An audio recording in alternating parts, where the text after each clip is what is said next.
Welcome back to another episode of Beyond Rockets. In this episode, I sit down and talk with one of the founders of FigBrew, a local business that specializes in roasting figs as a coffee alternative. First off, thank you for taking the time to sit down and talking with me. Would you like to introduce yourself and tell us a little bit about what you do? Sure. Thanks for having me. My name is Andy Whitehead.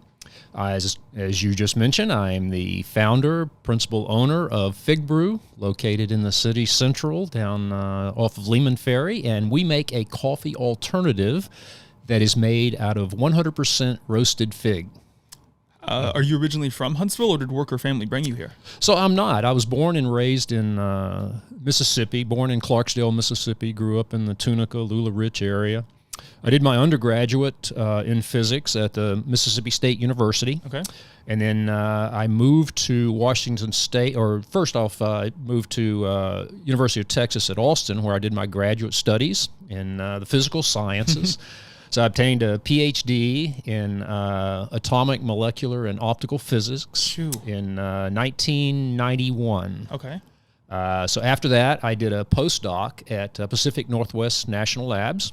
We were doing laser-based analytical chemistry to clean up the Hanford site. Hanford's where they enriched uranium and plutonium during and after the Second World War in pursuit of what ended up being the atomic bomb. Wow. But now it's a big mess. And so there's a lot of radioactive material in solid, liquid, gaseous format that's leaching into the environment. And so the big focus has been on remediation, cleaning up this. First of all, and the first step in that is figuring out where all this goes. Yeah. It's leaching into the river, it's leaching into the air. So that's what our mission was there. Okay. Focused on. So how'd you get to Huntsville from going from Mississippi to Texas to Washington? Like, how'd you end up in Huntsville? Yeah, so good question. So as a research scientist, I was responsible for writing my own proposals, for attracting my own grants, bringing in my own money. And so being at a national lab, specifically one that handled a lot of radioactive material, the overhead was just enormous. Yeah. Every dollar I brought in for grants, I had to turn around and give another dollar to the lab just to access that infrastructure. And, there's a reason for that. But I found myself basically operating as a small company. Finding the customer, writing the proposals, getting the customer, doing the, estimating labor hours and all that. So, okay, well, I kind of decided I wanted to leave the national lab, get back into the small business environment. And since my family was from the area and my parents were having some health issues, I thought time was right to move. So I came back to Huntsville, got into the small business environment. So as many of the scientists and engineers do in Huntsville, I came here to work on rockets. Yeah. So first I did work for a small company doing laser-based radar for long-range characterizations of rockets and missiles. And then I ended up as a VP of engineering for a company here in town that developed a prototype autonomous docking sensor for Marshall spaceflight. Wow. So Marshall's goal was to launch rockets, unmanned rockets, that could go up and refuel satellites. So an unmanned spacecraft is much more cost-effective than having to put a man on board. Yeah. But it requires specialized sensors to accurately locate what you're going to dock with, orient the docking spacecraft to it, come in at a very controlled rate of speed so that you don't damage Lots what of you're physics. docking. Yeah, it is. So you got 6 degrees of freedom you have to manage very closely. Yeah. And so what we developed at this company was a autonomous sensor that does that. Totally remote. Wow. It does not require a man in the loop. It can orient the spacecraft, bring it in, allow it to dock. Wow. And so that was all well and good. But then I decided, well, this is very interesting technology and, I'd like to commercialize that. Yeah. So ended up leaving that company and starting my own company. Okay. Took the big leap. So which was, what year did you kind of leave that company with NASA, kind of a secure company, and end up starting your own company? What year was that? Yeah, so I came to Huntsville in 1996. Okay. Ended up leaving that company, I think it was around 2003. Okay.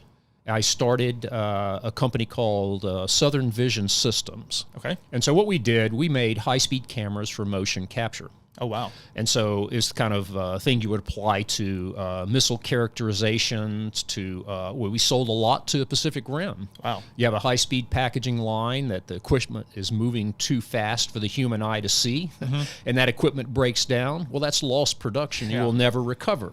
And so you need to get it back up working. Well, you troop the plant engineer out there. He's looking, well, I can't even see this thing. It's moving so fast. So you pull out a high-speed camera. You capture a few seconds of high-speed video, play it back in super slow motion, the kind of thing you used to see on Mythbusters. Well, now he can see what's going on, and because he can see it, he can now solve the problem. Wow. So we sold high-speed cameras for a number of years until we realized that the customer, in many cases, was much more interested in that little network connection on the back of the camera. Interesting. So we capture the camera, and they said, oh, so this is a network port. I can send it to my server on the other side of campus? I said, sure, that's what the network allows you to do. So then it dawned on me that we were seeing a lot of application for the back end of the camera, for video distribution over network appliances.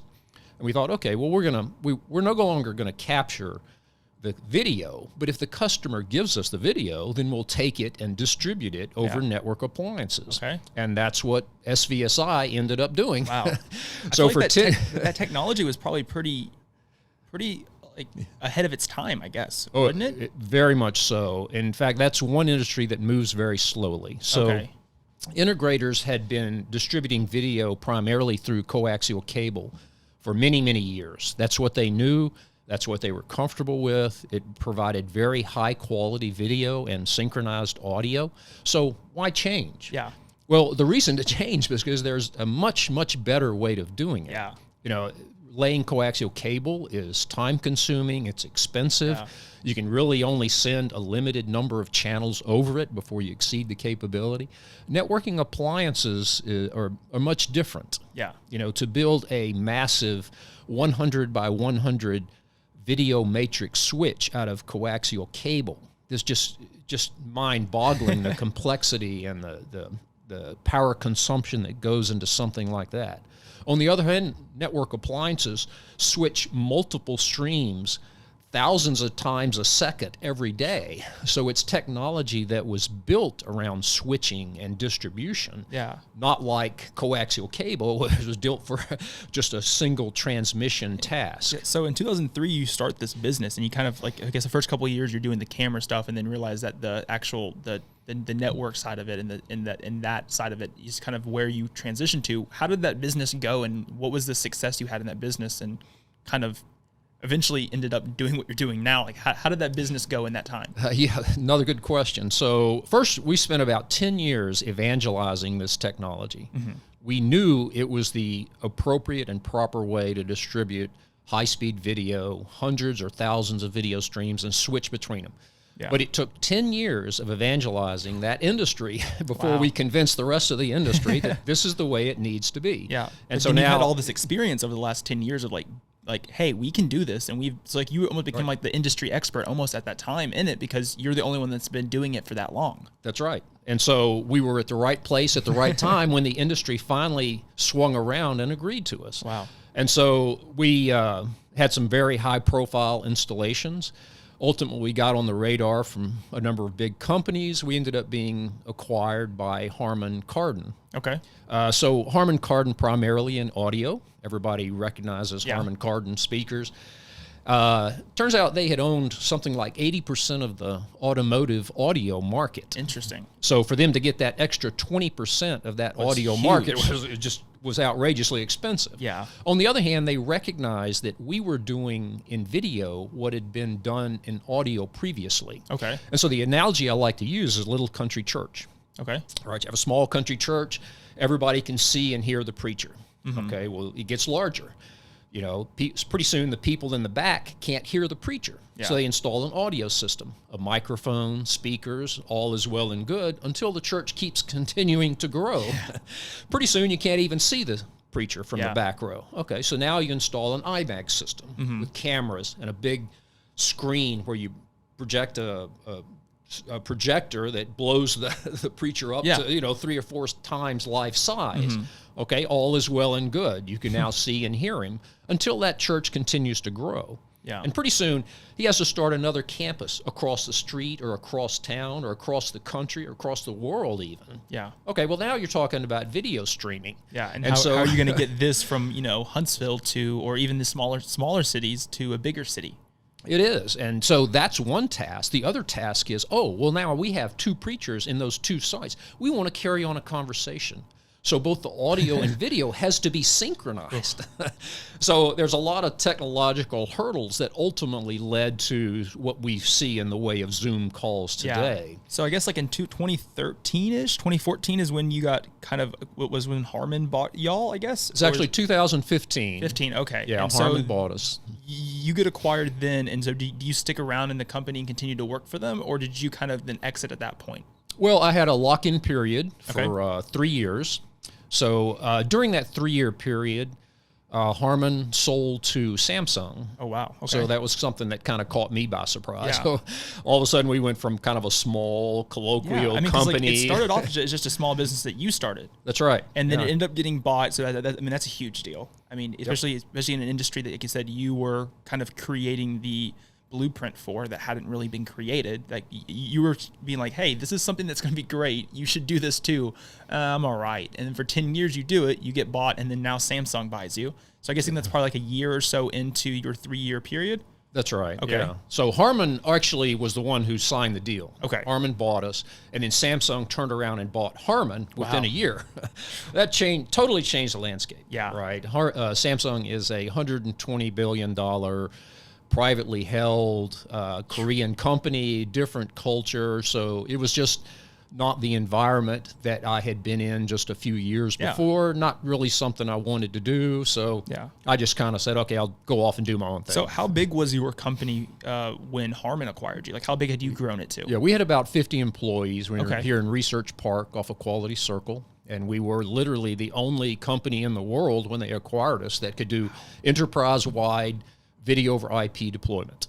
Wow. And so, like Samsung buys you, you kind of do your 3 years, the clause you had, and then you end up leaving that company. What did you do after that? Yeah, good question. So one of the things I did was go to Oregon and build an airplane. Okay. Which had always been one of my goals. Okay. I am a pilot. I love to fly. The days I fly are the days that I sleep well. And so I never was really jonesing to build an experimental aircraft, but it's one of the ways to learn as much as you can about the systems. Yeah. And so I identified a company with a very unique design, a very capable aircraft that, pretty well checked all my mission boxes. And I spent most of 2020 up in Redmond, Oregon, building this aircraft. Wow. In fact, I got there February 1st, and end of February is when COVID broke out. So you're stuck in Oregon at this time, pretty much. Okay, I could get back, but I immediately had to make some key decisions. Yeah. Okay, what's going to happen? How bad is this? So I literally took one of the last flights out of Oregon back to Huntsville, sat and assessed the situation, waited for little things to die down, and then went back within about 6 weeks to continue the build. So then I'm assuming you finished building your plane. I did. Now your plane is in Huntsville? That's right. Yeah. Wow, that's awesome. Flew it nonstop back from Redmond, Oregon to Huntsville. 6.5 hours. Yeah. That's crazy. So kind of off tangent, but how long have you been flying? Since just about graduate school. So for about 26 years, I've been a pilot. Wow. And now you have your own plane now, so now you can kind of is that something that you often take little trips with a lot? Like how often do you do it? As much as possible. Wow. I usually fly 2 or 3 times a month. Okay. I've been down to Florida, the Bahamas. I've been to the West Coast. I can make the West Coast nonstop if I chose to, but that's a long trip. So I usually put down, gets to stretch my legs. New York, Canada. I've been just about all over the continental United States. That's crazy. Okay, so you build a plane in 2020. COVID starts, you're building a plane. You finally get the plane finished. You're back here. It's probably late 2020, early 2021. How did this idea of FigBrew come up? And so, I mean, you're from Mississippi, physics degree, go to Washington, come to Huntsville, go to Oregon, come back to Huntsville, and you start FigBrew. How does this come up? Yeah, it's not intuitive, and I kind of slid sideways into it. But first off, I've always loved coffee. Okay. I really have been on a 30-year mission for that perfect cup of coffee. And the reason I'm looking for that perfect cup is because coffee doesn't love me. And between the acid and the caffeine, I can only drink pretty much one cup. Yeah. But because I love it so much, I want that to be a perfect cup. So I roast my own, I grind my own. I've experimented with coffee beans from all over the world. I just love trying out new coffees. But it's that limitation of only drinking one cup. Yeah. And then I'm addicted to it, I'll admit. Yeah, if I go love the camping, taste. well, I'm addicted to the taste, but I'm also addicted to the caffeine. Just the caffeine. So if I go camping and if I miss a day, then I get headaches. And so then I get mad at being addicted to even a drug as benign as caffeine. So I'll go off coffee. Yeah. Anywhere from a week to, in one case, a year, I was off coffee. Wow. And so when I am off coffee, it turns out I'm just as much addicted to the coffee culture as to the caffeine. Yeah, like making the cup of coffee, That's kind of right. experiencing that. And yeah, so, it's that sitting on your front porch in the morning, waking up, planning your day, drinking that earthy beverage. Yeah. And so I've been through all the coffee alternatives, and none of them really do that for me. I just can't. I don't drink tea, and everything else I've tried. instant stuff, just nothing is like has that same feel of a good cup of coffee. Well, that's right. And so people have very hard expectations about what coffee needs to be, and so coffee alternatives just don't do it. But then a few years ago, I read an article about how in the Second World War in England, they used to mix roasted fig with the coffee to stretch the rations. Okay. So coffee was a stimulant. It was sent to the front lines for the troops, and it was in short supply back home. As a result, if you did get a ration of coffee, then you mix it with roasted fig to stretch that ration. And the reason they used roasted fig was because roasted fig was very smooth and mellow. You mix it with the coffee, you primarily taste coffee and not the fig. Okay. After the war, everybody went straight back to coffee, which is what they were after anyway. Which is what everyone does now too. Everyone's like always back at it. But it turns out they were adding something very healthy to their morning beverage. And in fact, roasted fig has been around for at least 150 years. Wow. In 1873 was the first mention of it in literature. By the 1900s, there were at least 20 factories in Germany that made roasted fig as a beverage. That's interesting. But everyone has forgotten about it. Yeah, because coffee would come back and they'd be like, okay, well, figs are by, and then now they need something else to kind of either get that caffeine or like make them feel like they have caffeine, even though roasted figs obviously don't have caffeine in them naturally. And so, I mean, did you think when you read these articles and that you kind of first kind of get like, okay, what about figs? That you were gonna just find people everywhere that did this, like this made like, oh, obviously they like everyone should try. Everyone should be roasting figs. There should be businesses all over the world, all over the country that do this. What did you find when you after you read these articles and like you started Googling and trying things? Yeah, well, the first step was to recreate it. Yeah. So there's nowhere to buy roasted fig to my knowledge. So I just played around with roasting and grinding dried figs. I was just blown away with how good it tasted. And then the next step is, okay, Google roasted fig. And it's like, I don't know if you've seen the movie Yesterday where the Beatles disappear from history. Well, it was the same kind of scenario. Nobody does roasted fig. What's Zero up with search that? Results. You're like, this is crazy. So we've since found one company out in a small town in Oregon that does sell roasted fig. And there you go, right connected back to Oregon. That's right. So anyway, being blown away with the taste, the next step is, okay, well, what else is about this that's even attractive? And so what struck me the most is the health benefits for figs. Figs are just a remarkable fruit. They really are. First off, they're characterized as superfruits. Okay. So they have nutritional benefits or health benefits over and above just the nutritional aspects. They're loaded with antioxidants. They're high in potassium, so they help regulate blood pressure. They help with digestion of calcium for bone health. So figs themselves are just remarkable in that they're not your classic fruit. Yeah. Right? They're an inverted flower, very similar to artichokes or prickly pear. Yeah. The flower of the fig tree has formed over evolution to the petals form the skin of the fig, and the undeveloped buds form the fruit on the inside. And so, just like any flower, they need to be pollinated. And thus enters the fig wasp in a symbiotic relationship. All figs that are pollinated through the fig wasp. The female climbs up inside the fig fruit and lays its eggs, and then its life cycle is over. Okay. The egg she lays, the males mate with the females, even though they're brother and sister. The males tunnel back out, and their life cycle is over.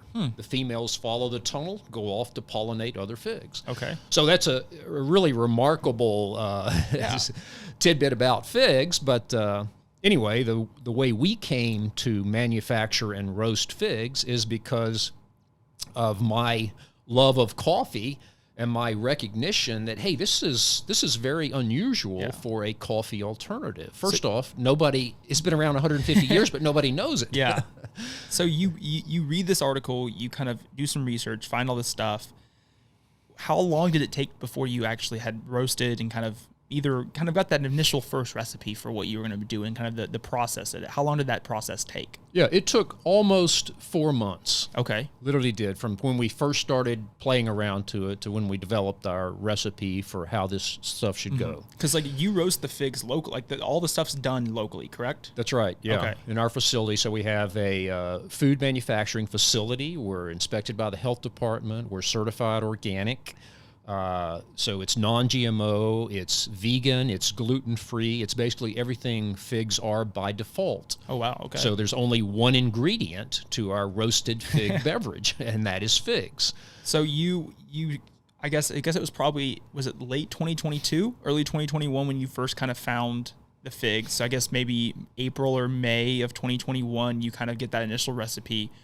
How long from when you kind of got the initial, okay, here's our recipe is going to be for figs, it's going to be called FigBrew, to when you actually were able to package it and start actually selling your product? And how did that process work? Did you immediately go to stores, go to these events, or how did you kind of pitch this idea to the community?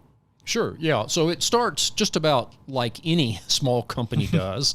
And what I found is that no matter whether you're in technology or food manufacturer, small companies operate much the same way. Okay. You have an idea that you believe strongly in.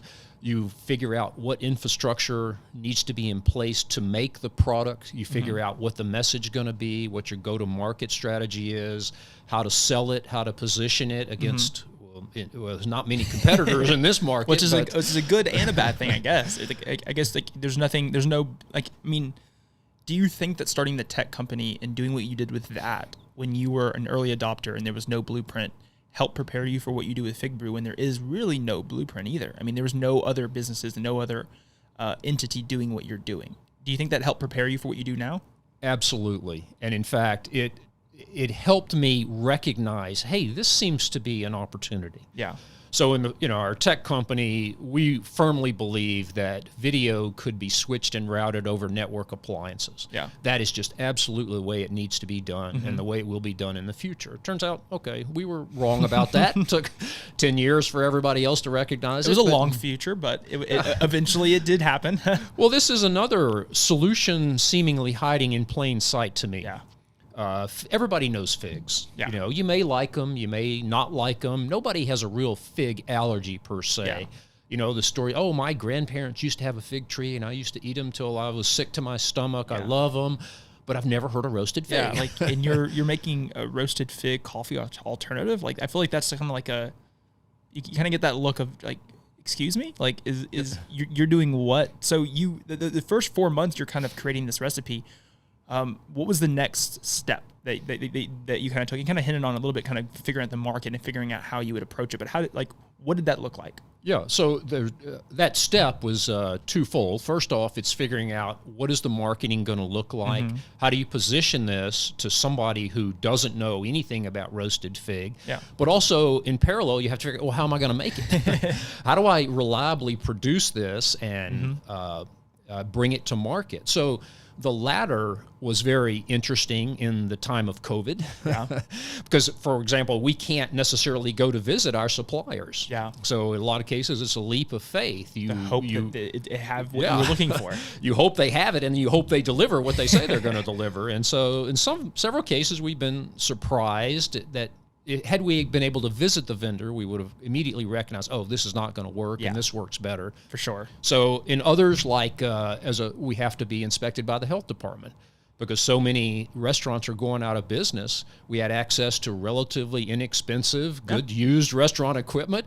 And by the way, scheduling an inspection with the health department wasn't an issue because nobody else was being inspected. So no one's no one's like, you know what I should do during COVID when most people aren't going out? I should start a business that is kind of in the food industry. Most people really weren't thinking like that was anywhere on their radar, but you were like, I think now's a good time to do this. Well, I hoped it was a good time. I didn't really know that because I'd never built a business during a pandemic before, but to some extent it wasn't going to be a barrier. You have to feel committed enough that this is a valid product, that it should be brought to market, and that you are the person to do that. And you realize you're going to make mistakes. You hope none of them are fatal.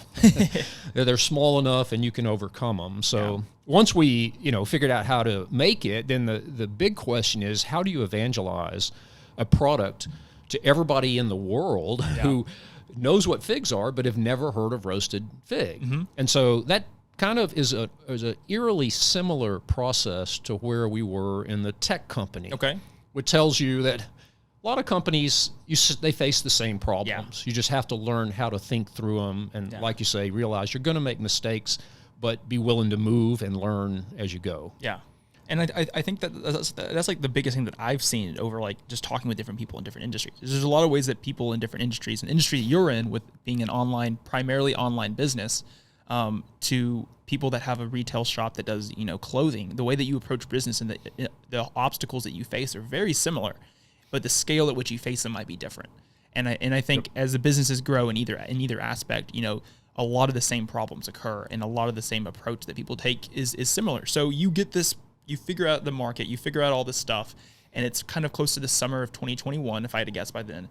How did you first attack the market, and how did you first kind of start evangelizing and kind of showcasing your product to first the local market? I mean, being a local business, you're first trying to hit the market that's nearest to you. And so how did you first approach that? Sure. So when we first started shipping product in January of 2021. Okay. And in this day and age, everybody does e-commerce online. Yeah. So that's just the 800-pound gorilla. It's too big to ignore. First thing you do, have a Facebook page, Instagram, you start marketing on social media. Yeah.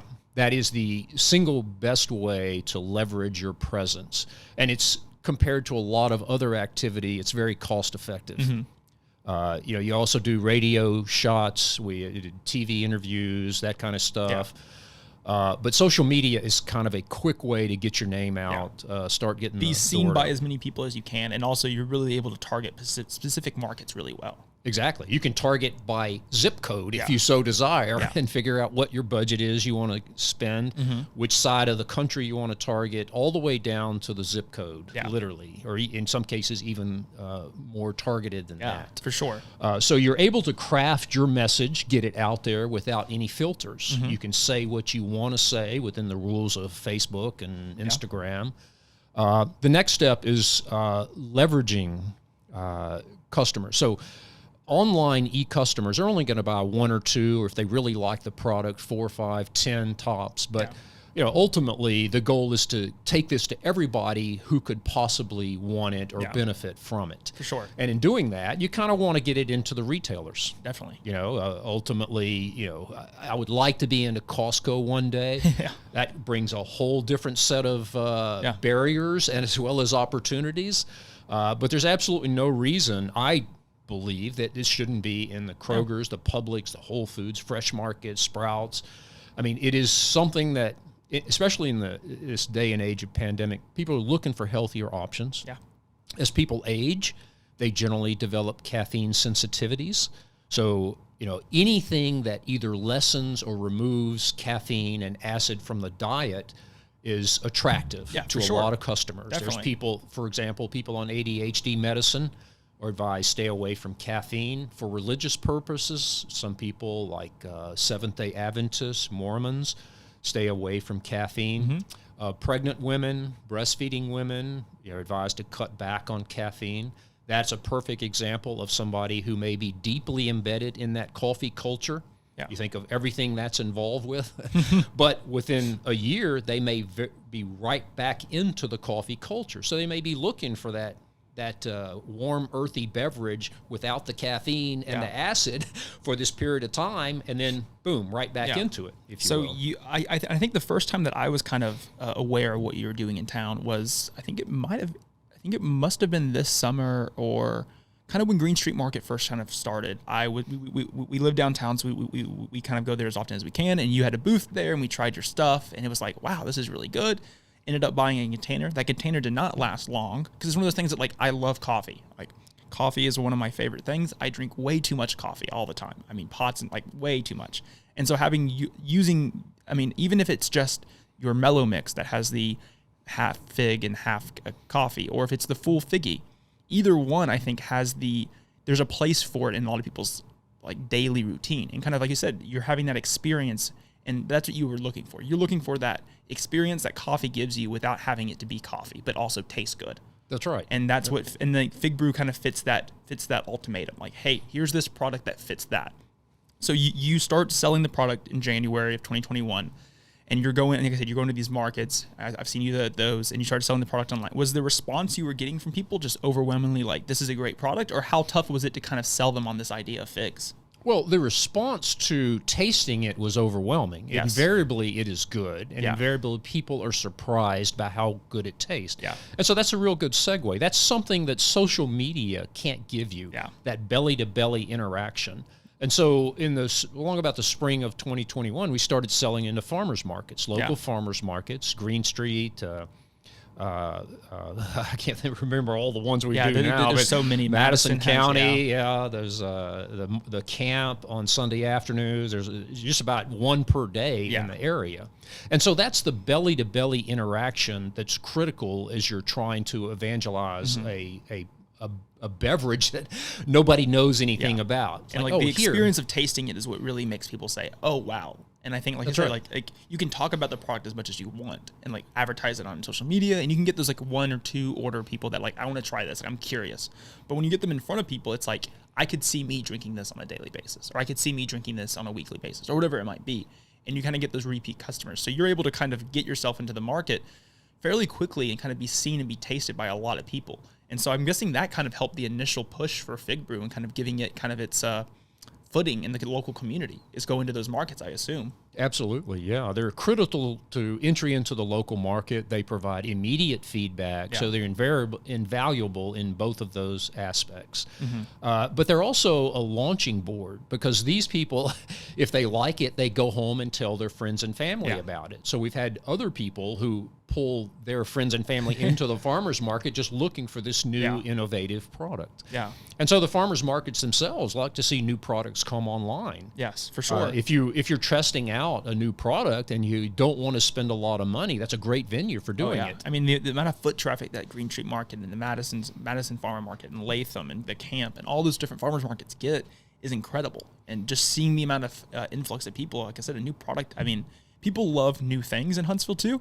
And I feel like that kind of is like, oh, this is new, I want to try this. And kind of being that place to say, hey, we're at these markets, you can come try us here, kind of really helps adopt it. Do you think that the business of FigBrew, do you think Huntsville, with how tech and how it's grown so much over the last, even 5 years, 10 years, 15 years, that FigBrew is at its point, you launching FigBrew in the last year has kind of, with the way that Huntsville's growing, is just kind of helped FigBrew continue to grow and be successful? Oh, well, absolutely. Yeah, absolutely. Anytime you have a customer base that likes the product that is growing, there's always expectations of product growth along with it. Definitely. In addition, we're adding new product lines. Okay. So, for example, you alluded to our pure roasted fig that we call Figgy. That's 100% fig. We also offer our Mellow Mix, which is a 50-50 blend of premium coffee as well as fig. That's kind of how we heard about it. Okay. Mix fig with coffee. Makes it smoother, mellower as you displace half the acid and half the caffeine. You're adding something healthy. We've also come out with our functional beverages. Okay. Chai, beetroot, matcha. mixed with roasted fig. Wow. And so, once again, these have health benefits over and above their nutrition. Everybody, knows chai, matcha, beetroot. They recognize its health benefits. So, as we expand the product line, we also expand our offerings and our potential client base. Yeah, and so the product mix that you have is becoming it's easier to sell it and pitch it to people too, and you're able to offer a different variety, and even offering your K-Cups too. I mean, the ease, and I had the beetroot, I think last week when I came by and talked with you, and it's the first time I've ever had beetroot, and I had no idea what to expect, and it was really good. It's one of those things that, like, I think you say these, like, I think, like I said, the in-person marketing that you're able to do with these markets really allows you to say, hey, we have this product, beetroot and fig, or we have figgy, or we have whatever it might be, and they're like, I feel like just like their face is just like, you have a what? And a who? And you're able to be able to try these products. And like I said, the K-Cups offer that convenience that a lot of people are looking for. They like the idea of just being able to turn it on, throw it in, and go out their day. And being able to offer your K-Cup and figgy and mellow mix, and being able to offer that, I feel like is a huge, like I said, just continuing to add that product mix that allows FigBrew to kind of be seen by a lot of different kinds of people, no matter what they're looking for.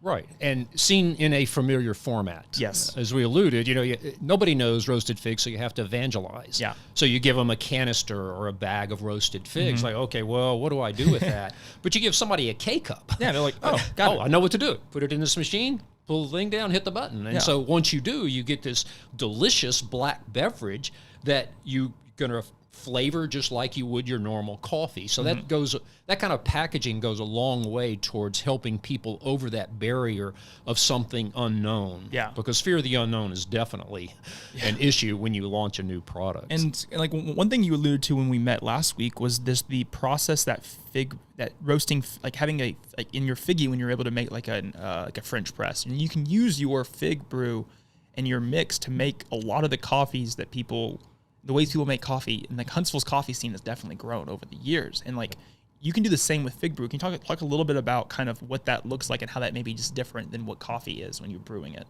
Sure, yeah. So roasted fig has multiple advantages over coffee. First off, it's more concentrated. So it's about twice as concentrated as coffee, so you use half as much. So the container size is smaller, easier to fit on the shelf. The shelf life is longer, both in the ground format and the brewed format. Okay. Right? If I were to brew a French press full of coffee, I typically wait about 4 minutes before I brew it, push the plunger. With roasted fig, 30 seconds or a minute, and it's done. So it brews much faster. So it's more concentrated. Shelf life is at least double what it is coffee. Yeah. I pulled it out of the refrigerator after 2 years and never noticed a change in taste. Wow. Even though, like I say, I roast my own, grind my own. When I roast my own, grind my own coffee, I put it in the fridge. After about 2 or 3 weeks, I don't even bother. I just throw it away. Because it's still much better than Folgers. For something to last as long as that on the shelf life, I mean, I feel like it's like one of those things that like you can make a batch of cold brew and just kind of, you don't have to worry about, am I going to be able to drink it in time? That's right. It's one of those things that just last. And you're talking about the espresso. Tell me a little bit about like what that just like boggled my mind, is just being able to pull a shot of espresso in an espresso machine with FigBrew. Right, yeah. So first off, figs are not coffee, and so you can't put pure roasted fig into an espresso machine because you'll make a mess. Yeah. It blocks the steam, and you get water all over the counter. So that's the bad news. The good news is that you don't need an espresso machine to make that intense espresso-flavored concentrated liquid, right? The reason you need an espresso machine is because to get that intense concentrated coffee, you just have to force steam through it under high pressure and in a condensed, finely ground format. Yeah.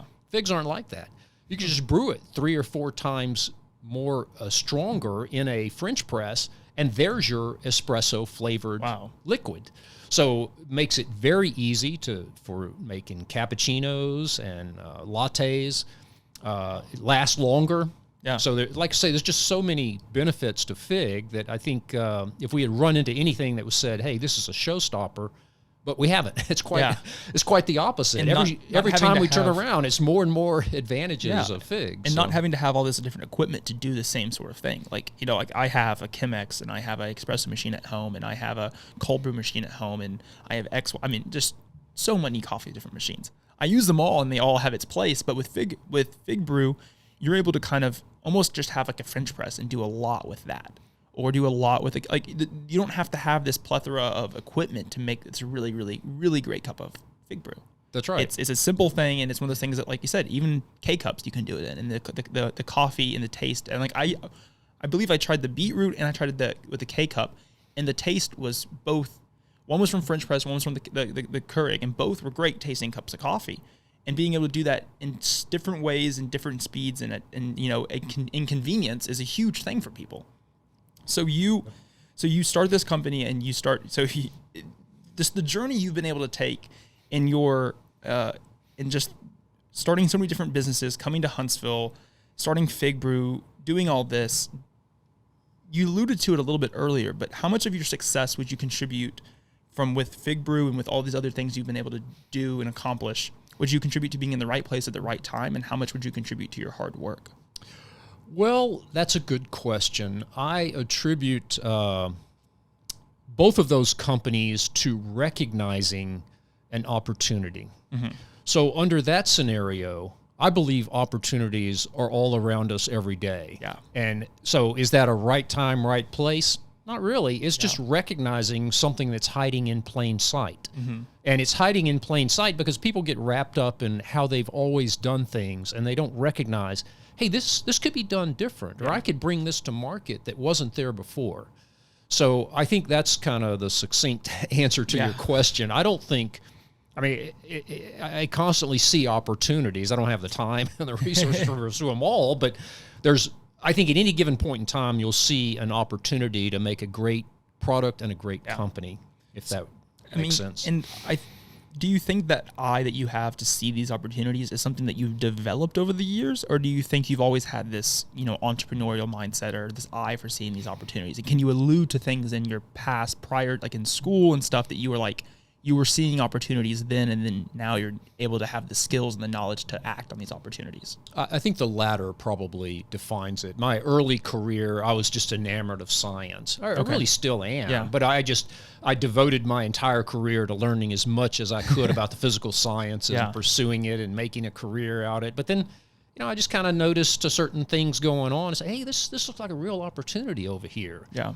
And then, so there's recognizing it, and then taking the action to pursue it. Yeah. And those are two different things, and you kind of have to be prepared to do both and assume the risks, and realize that you don't know everything about a particular market, and to take good advice and to surround yourself with good people.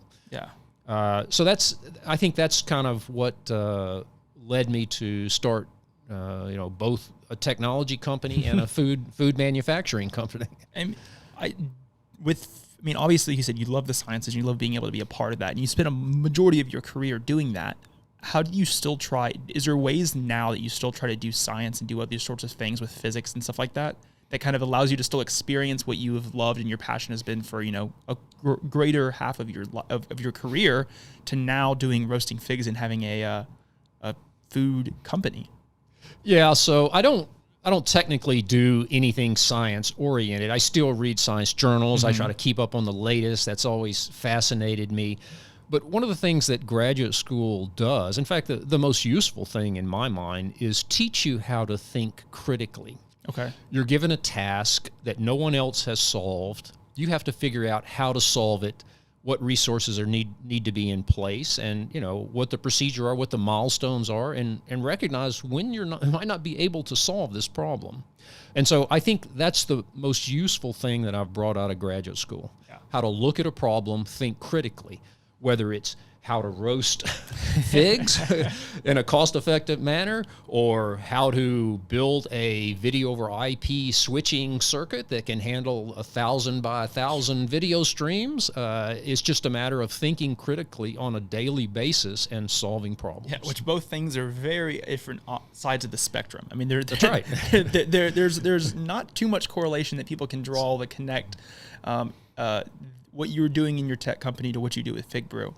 But I feel like both. Do you think that the skills? You alluded to that when you talked about it, but the skills with your ability to see these opportunities and your ability to kind of act on these opportunities is that skill that you were learning in graduate school. And graduate school has now allowed you to see these opportunities so that when you were working with NASA and doing that stuff, you saw an opportunity then. Do you think that skill was because of graduate school and you saw that and you were able to connect the dots with that?